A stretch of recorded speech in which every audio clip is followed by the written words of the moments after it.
Je nous propose 3 textes ce matin. Pour ceux qui écrivent, Jean chapitre 8, verset 32. Jean 8, 32. Jean chapitre 17, verset 17. Jean chapitre 17, verset 17. Et puis le troisième verset, c'est 1 Corinthiens chapitre 10, 1 Corinthiens 10, verset 11. Bonjour à tout le monde. Dans ce texte que nous venons de lire, j'aime toujours depuis un certain moment commencer mon message avec ce verset. Parce que la plus grande arme que Satan utilise, c'est l'ignorance. Et l'ignorance veut dire ténèbres. Et la connaissance veut dire lumière. Celui qui est dans l'ignorance est dans les ténèbres. Et celui qui est dans la connaissance est dans la lumière. Jésus dit, vous connaîtrez la vérité et la vérité vous affranchira. Ce n'est pas toute vérité qui est affranchie.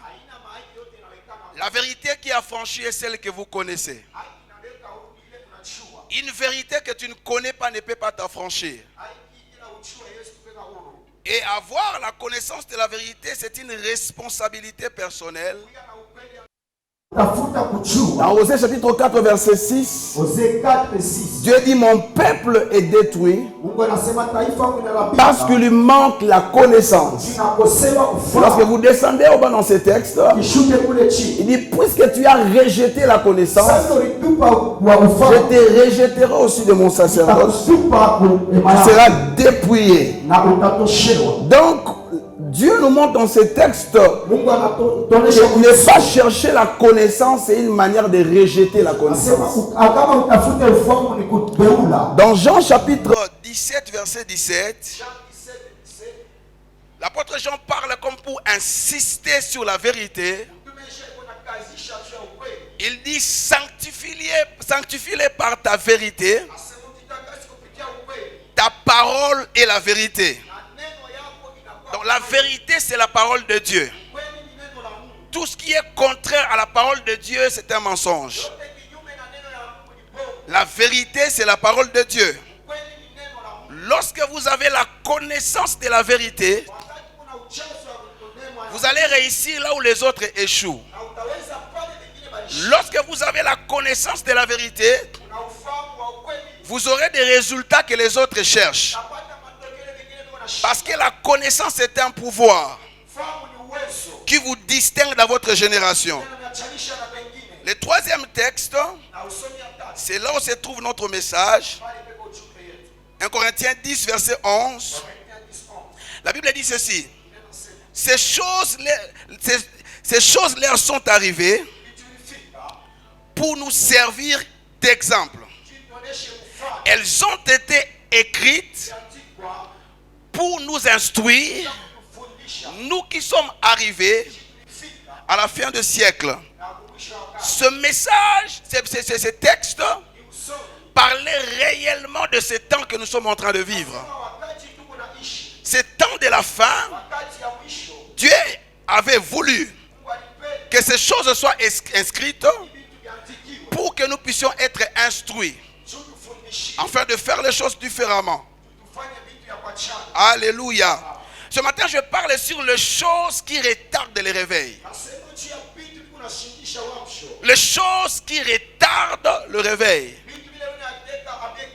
J'étais en prière, je cherchais la face de Dieu pour savoir ce que je devais parler aujourd'hui. Et Dieu m'a donné un message bizarre en mettant le point sur certaines choses qui m'ont même bouleversé. Il y a des choses qui retardent le réveil. Bien-aimés dans le Seigneur, l'église du temps de la fin, c'est une église glorieuse. L'église du temps de la fin, c'est une église puissante. L'église du temps de la fin, c'est une église influente. La prophétie dit, il arrivera dans la suite du temps que la montagne de la maison de l'Éternel s'élèvera au-dessus de toutes les autres montagnes. C'est-à-dire, il y a des montagnes, mais la montagne de la maison de l'Éternel s'élèvera au-dessus de toutes les montagnes.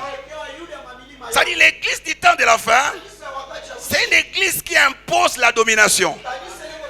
L'église du temps de la fin doit devenir une référence pour la société. Il faut que les hommes de Dieu de l'église du temps de la fin deviennent des consultants de gouvernement. Avant que les gouvernements prennent une décision, on sait pas consulter l'église pour que le Seigneur leur dise ce qu'ils doivent faire. C'est une chose que nous connaissons mais que nous négligeons. La première des choses qui retarde le réveil, c'est le manque d'engagement dans les services. Le manque d'engagement dans les services. Je vais dire à quelqu'un ce matin, dans l'église de Dieu, il n'y a pas de membres simples. Parce qu'il a fait de nous des rois et des sacrificateurs. Alléluia. Lorsque les chrétiens actuels qui sont membres de département, qui sont membres de l'église locale, ne sont pas engagés dans le service de manière à faire en sorte que le royaume puisse aller de l'avant, nous sommes en train de retarder le réveil. Parce que la vérité c'est quoi? On appelle l'église le corps du Christ. Dans notre terme, si l'église ne fait rien sur la terre, Dieu ne fera rien sur la terre. Si l'église ne travaille pas sur la terre, le ciel ne travaillera pas sur la terre. Pour que Dieu opère sur la terre, il doit avoir des identités qui travaillent à sa place. C'est comme ça que Jésus a dit. Des choses que moi je fais, vous allez aussi le faire. Vous le ferez des plus grandes. Frères, sœurs, il est temps que les services occupent une place de choix à l'église. Il est temps que les services deviennent authentiques. Je parle de l'engagement dans les services. Je ne parle pas seulement du service. Parce que l'église est remplie des hommes et de femmes qui s'appellent serviteurs et servantes de Dieu, mais qui ne sont pas engagés. Il n'y a pas de service sans engagement. Alléluia. Être engagé dans les services, c'est quoi? Être engagé dans les services, c'est prendre son service au sérieux. Lorsque quelqu'un fait partie des serviteurs, il vient à l'église en retard, c'est la preuve qu'il n'est pas engagé. Lorsque vous faites partie d'un département, votre nom est dans la liste, mais sur le plan de l'engagement vous êtes absent. Pour Dieu, vous n'êtes pas en train de servir, vous êtes en train de blaguer. C'est comme ça que vous verrez. Beaucoup de gens se disent servir Dieu, mais ils ne reçoivent pas de bénédictions attachées au service parce qu'ils servent Dieu sans engagement. Frères, sœurs, je sais que ce matin il n'y aura pas beaucoup d'amen, mais j'aimerais te dire une vérité ce matin. Servir pour impressionner les pasteurs ne t'apporte rien. Parce que les pasteurs peuvent te voir présent alors que Dieu te voit absent. Les services du royaume exigent l'engagement. C'est quoi être engagé dans les services? Être engagé dans les services, c'est apporter un plus dans ton église. Il faut que les jours que tu voyages, que l'on sache dans ton département que ta touche manque. Ce n'est pas pour impressionner, mais c'est parce que tu apportes un impact dans ton service. Vous servirez l'Éternel, il vous bénira. Dieu ne bénit pas les figurants, Dieu bénit les serviteurs. Jusqu'à ce que tu deviennes serviteur, jusqu'à ce que tu deviennes authentiquement une servante de Dieu, la bénédiction ne viendra pas. Lorsque nous sommes des serviteurs de nom, nous sommes en train de retarder les réveils. Parce que la vérité c'est quoi? Dieu passera que par nous pour que les réveils influencent le monde. Nous devons être engagés. Servir Dieu avec engagement. Comment je le sais? Dans Actes chapitre 8, versets 1 à 4, la Bible nous relate l'histoire comment le diacre Étienne a été lapidé et tué. Il y a une très grande persécution. Mais ce qui me choque dans ce verset, c'est que ceux qui étaient persécutés, ceux qui étaient dispersés, chemin faisant, ils annonçaient l'évangile dans chaque ville ou village où ils passaient. Qu'est-ce qui s'est passé? N'est pas allé plus loin seulement à cause des apôtres, mais à cause des membres qui composaient l'église de Jérusalem. C'est la preuve que ces hommes et femmes étaient engagés. Leur pasteur n'était pas présent. L'église était dispersée. Certains sont allés au nord, les autres au sud. Mais partout ils se sont retrouvés sans pasteur, sans modérateur, sans des chefs de département. Ils ont prêché l'évangile parce qu'ils étaient engagés. On nous parle d'un certain Philippe qui est arrivé dans une ville. Lorsque la persécution est arrivée, il s'est enfuyant, il s'est retrouvé dans la ville de Samarie. Un seul homme a bouleversé toute une ville parce que c'était un serviteur engagé. Lorsque nous ne sommes pas engagés, nous retardons les réveils. Philippe n'a pas entendu l'ordre de mission. Philippe n'a pas entendu l'ordre du pasteur ou des apôtres pour faire ce qu'il devait faire. Un seul homme a gagné toute une ville.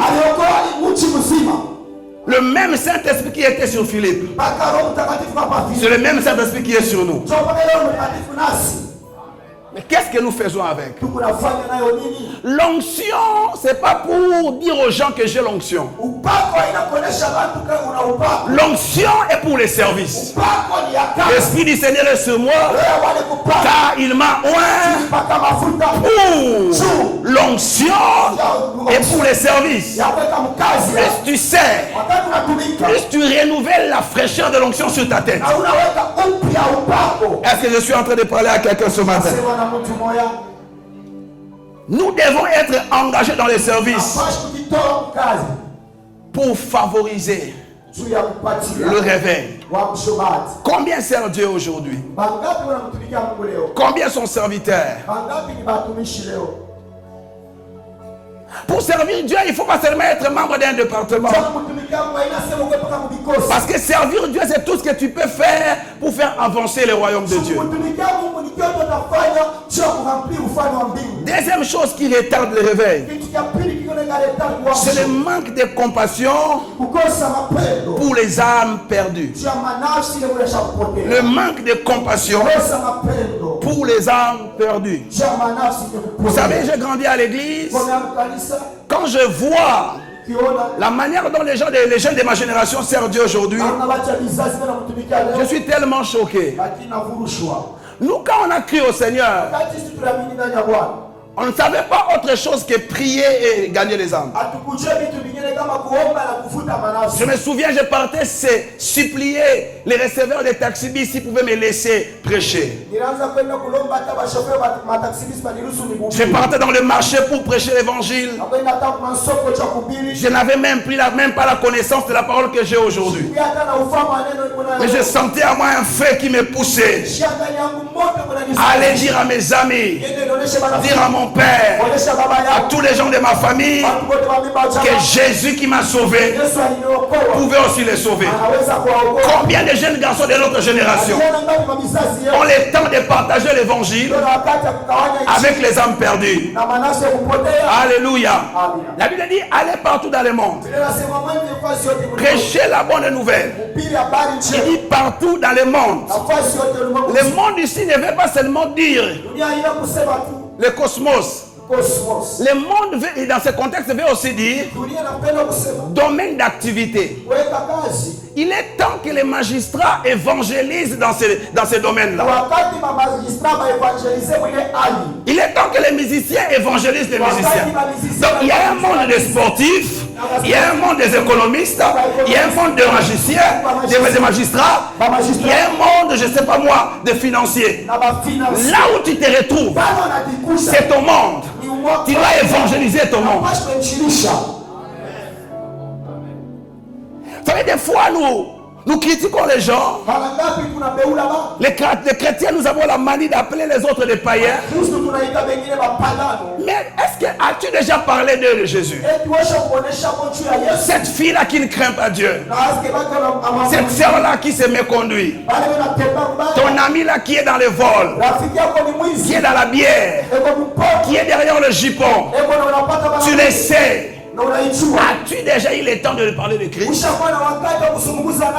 Parce que jusqu'à ce que tu lui parles de l'évangile, il ne sera pas sauvé. Nous ne prêchons pas l'évangile, pourquoi? Parce que nous n'avons pas la compassion des âmes perdues. Nous ne savons pas que le salut des autres, c'est notre responsabilité. Lorsque nous manquons la compassion des âmes, nous retardons les réveils. Frères et sœurs, il y a des gens qui sont dans la présidence de la République. Il y a des gens qui sont dans des grandes sociétés. En dépit de leurs titres, en dépit de leur argent, ce sont des prisonniers à ciel ouvert. Ils n'ont pas la joie que toi tu as. Il y a des gens qui ont l'argent, mais qui ne dorment pas la nuit. Ils n'ont pas la paix du cœur que toi tu as. Parce que du reste, la joie, ce n'est pas le fruit de l'argent. La joie, c'est le fruit du Saint-Esprit. Frères, sœurs, il y a des gens que tu vois peut-être grands. Ils ont des vides dans leur cœur. Ils manquent la joie et la paix. Ils souffrent. Nous devons leur apporter l'évangile. Bien-aimés, nous devons avoir les fardeaux, la compassion des âmes perdues. Nous devons prêcher l'évangile.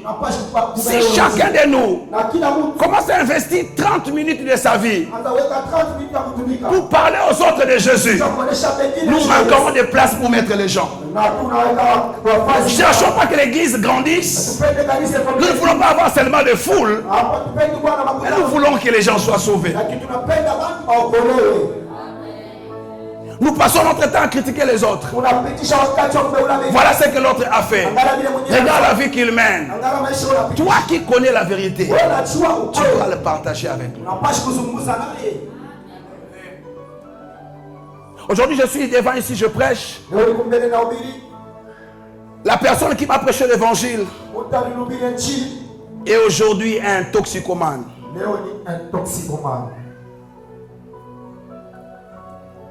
Dieu est passé, j'ai des larmes dans les yeux, par quelqu'un juste pour me sauver. Mais jusqu'aujourd'hui, cet homme est dans la drogue. Je ne sais même pas s'il est mort. Est-ce que l'église du Congo a la compassion des âmes?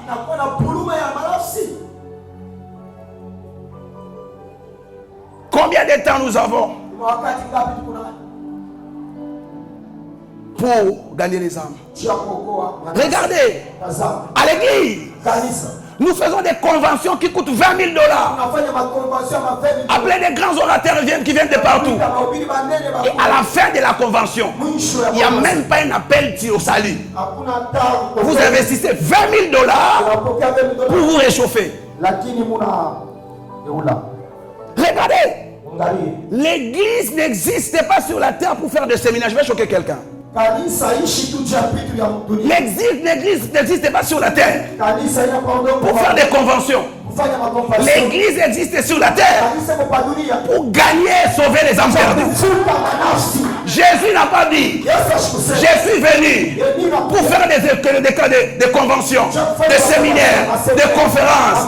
Il dit je suis venu pour chercher les brebis perdues d'Israël.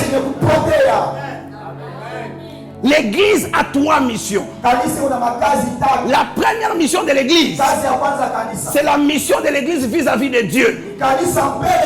La vision de l'église vis-à-vis de Dieu, ou la mission de l'église vis-à-vis de Dieu, c'est la louange et l'adoration.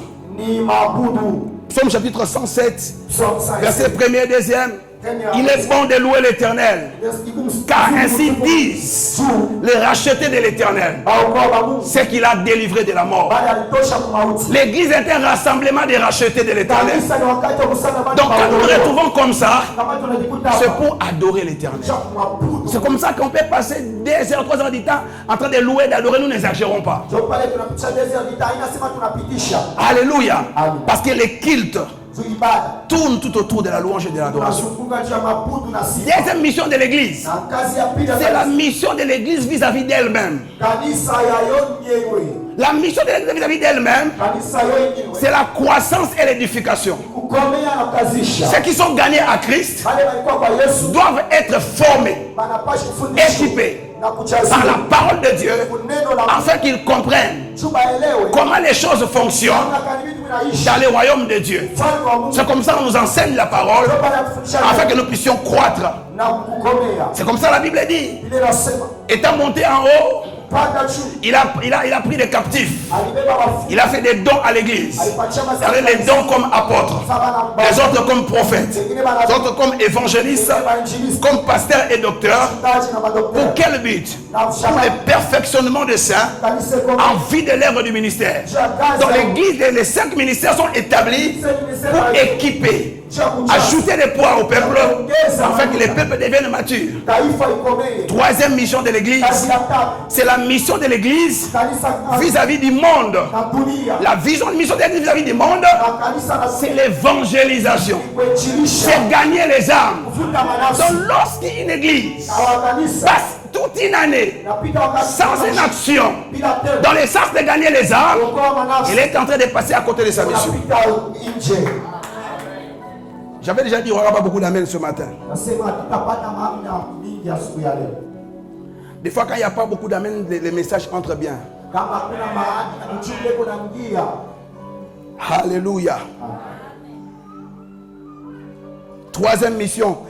Troisième raison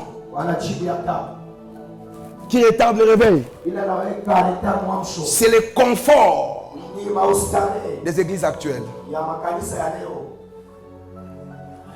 Nos églises actuelles, quand je parle de l'église ici, je ne parle pas de bâtiments, je ne parle pas de communautés, je parle de toi et moi. Parce que nous formons l'église lorsque nous sommes rassemblés. C'est nous l'église. Là où 2 ou 3 sont réunis en mon nom, je suis au milieu d'eux. Il parlait d'une petite église. Alléluia. Regardez, nos églises actuelles se battent pour construire des grands temples. Et lorsque nous arrivons à construire des jolis, des somptueux temples, nous restons comme ça. Nous commençons à faire de la publicité à la télé. Nous avons construit un joli temple. Un temple climatisé. Et nous entrons dans le formalisme. L'administration. Tout est bien carré. Les cultes, il faut 2 heures du temps de telle heure à telle heure. Et au lieu de devenir, d'être des centres de transformation, nous devenons des centres de congélation. Regardez seulement, vous allez voir, vous allez constater, c'est la même chose qui est arrivée à l'église de Jérusalem.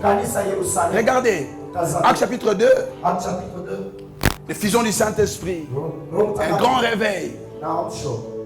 Ils persévéraient dans l'enseignement des apôtres, dans la fraction du pain, dans la communion fraternelle. Ils vendaient leurs biens, ils mettaient tout en commun. Personne n'osait s'approcher d'eux. Dieu faisait des choses terribles. Ils étaient tous assidus au temple. Verset 47. Et Dieu ajouter à l'église ceux qui étaient sauvés. L'église entre dans un moment, à un moment donné, l'église entre dans ce que j'appelle un pilotage automatique.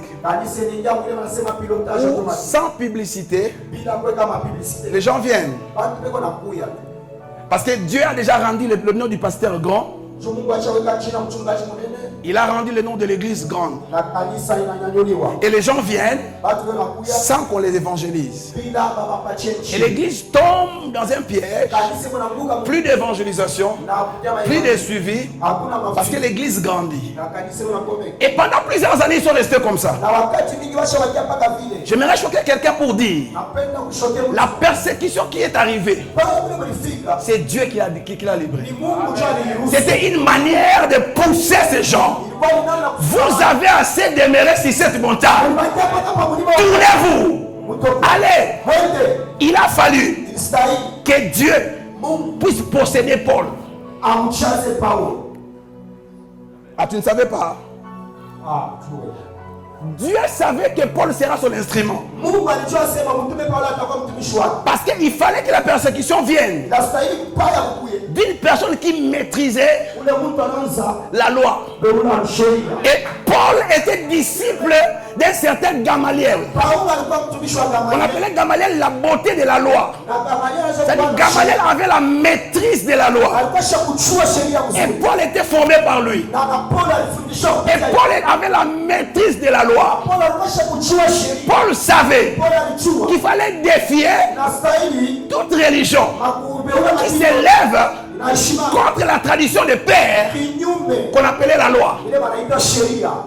C'est comme ça que Paul, en le faisant avec zèle, il était convaincu qu'il servait l'Éternel. Dieu était derrière. Il va dire à quelqu'un, derrière certaines crises qui arrivent, c'est Dieu qui est derrière pour nous pousser à aller de l'avant. Dieu a suscité Paul. La persécution a commencé. C'est alors que l'évangile est arrivé jusqu'à chez nous. Et quelques temps après, il change Paul. Paul s'est converti. Il suscite encore une persécution terrible contre Paul. Parce que Paul, regardez, lorsque Dieu appelle Paul, il dit à Paul d'aller prêcher l'évangile chez les nations. Mais Paul, tellement qu'il aimait les Juifs, il partait dans leur synagogue, il prêchait. Alors il était déjà contre la mission de Dieu pour sa vie. Alors Dieu va susciter encore une crise. Partout où Paul passait, les Juifs le résistaient. Jusqu'à ce qu'un jour, il s'est fâché. Il a dit à partir d'aujourd'hui, je secoue mes pieds, je tourne vers les nations. C'est alors que l'évangile est arrivé jusque chez nous. Et l'apôtre Paul dit quelque chose qui me choque. Il dit, malheur à moi si je ne prêche pas l'évangile. Église, le temps est venu où nous devons retourner à la mission. Retournons à la mission. Retournons à l'ordre suprême. Nous sommes sauvés pour sauver les autres. Nous ne sommes pas sauvés pour rester à l'église. Nous ne sommes pas sauvés pour chercher les bénédictions. Mais nous sommes sauvés pour sauver les autres. Lorsque nous allons sauver les âmes, les bénédictions vont venir. Le cœur de Dieu n'est pas que pour le salut des âmes. Le cœur de Dieu n'est pas que pour le salut des âmes. Alléluia. Jésus dit quelque chose dans Jean 10, verset 16. Il dit, j'ai encore d'autres brebis qui ne sont pas de cette bergerie. Mais c'est là aussi, je dois les amener. Donc il ne se contentait pas des 200 personnes qui sont à l'église. Il ne se contentait pas en tant que berger des 1000 personnes qui sont à l'église. Il dit, j'ai encore d'autres brebis. Bien aimé, je suis choqué. J'ai appris dernièrement. Parce que je suis un lecteur, j'aime me former.